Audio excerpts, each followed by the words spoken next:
Salut les investisseurs, dans cette vidéo, on va analyser ensemble un dossier qui m'a été demandé dans le canal Telegram. Vous pouvez le rejoindre via le lien qui se trouve dans le commentaire épinglé de cette vidéo. Abonnez-vous à la chaîne si ce n'est pas déjà fait. On commence tout de suite avec SAF Holland. C'est une société qui opère dans les pièces, les composants automobiles. C'est plutôt des châssis pour les camions, donc on est sur un marché de niche. Une small cap, presque mid cap on va dire, 685 millions de dollars, 1 million d'euros de market cap. Le cours de l'action, il est plutôt, on va dire en range depuis début 2024. Est-ce que c'est le moment de se positionner sur cette société, ou en tout cas de s'y intéresser? Regardons ça ensemble. Alors, on a une croissance médiane du chiffre d'affaires de 9,9%, ce qui est relativement élevé. Attention que sur 2024, on a décru de 11%. Donc pourquoi? Ça, il faut aller voir ce que dit le management à ce sujet. On peut regarder aussi si on a la publication du dernier trimestre. On ne l'a pas, donc on est pour l'instant sur une décroissance. Et alors peut-être qu'on a l'info, mais il faut aller chercher sur internet. En tout cas, elle n'est pas encore sur l'agrégateur. C'est plutôt de la croissance. Alors il y a un peu d'acquisition en fait, croissance organique plus acquisition. Mais là, il y a eu un désinvestissement entre 2022 et 2023. Malgré cela, la croissance est restée assez élevée sur cette année-là. Donc, bon, voilà. On est sur une bonne société de croissance. Il y a un petit point d'interrogation ici. Peut-être que c'est lié à la récession en Allemagne, c'est une société allemande. Mais bon, à part ça, si on se fie à la médiane, on est plutôt sur une bonne petite société de croissance. On va regarder les taux de marge. Ça, c'est bien. Ça, c'est ce qu'on aime sur une société. Quand on fait de la croissance, quand on gagne des parts de marché, on doit avoir des marges qui augmentent. Ça veut dire qu'on a un meilleur positionnement concurrentiel. Sinon, ça veut dire qu'on perd des parts de marché si la marge baisse, en tenant compte du cycle évidemment. Mais là, donc ce qu'on voit, c'est que la société a de plus en plus de pouvoir de fixation des prix. Ça veut dire qu'elle est de mieux en mieux positionnée concurrentiellement. On voit que le taux de marge d'EBITDA suit le taux de marge brut. Donc on maintient l'efficience opérationnelle sur la société à 12,4%, ce qui est bien.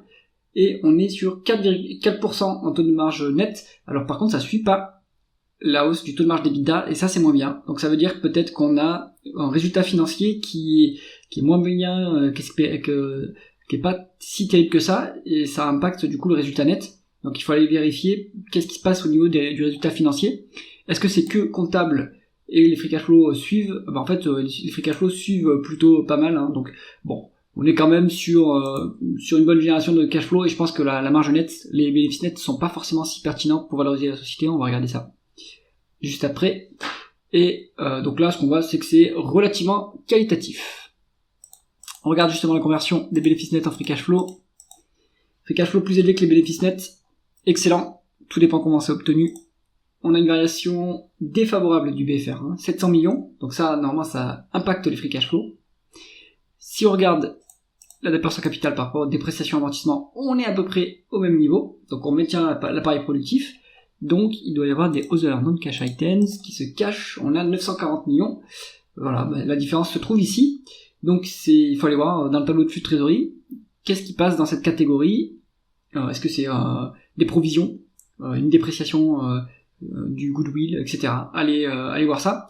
Nous, ce qu'on va faire, c'est utiliser plutôt les free cash flow pour valoriser l'entreprise si elle n'a pas de dette.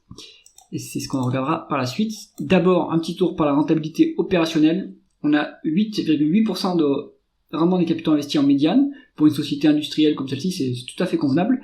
On est allé jusqu'à un point haut à 12% en juin 2024. On redescend un petit peu à l'heure actuelle à 9,7%.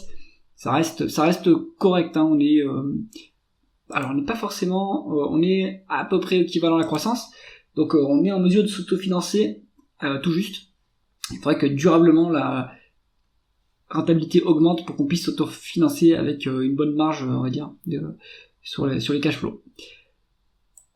L'endettement maintenant, on a 2 fois l'EBITDA en dette nette, donc c'est un peu lourd, et c'est potentiellement ça aussi qui impacte le résultat net.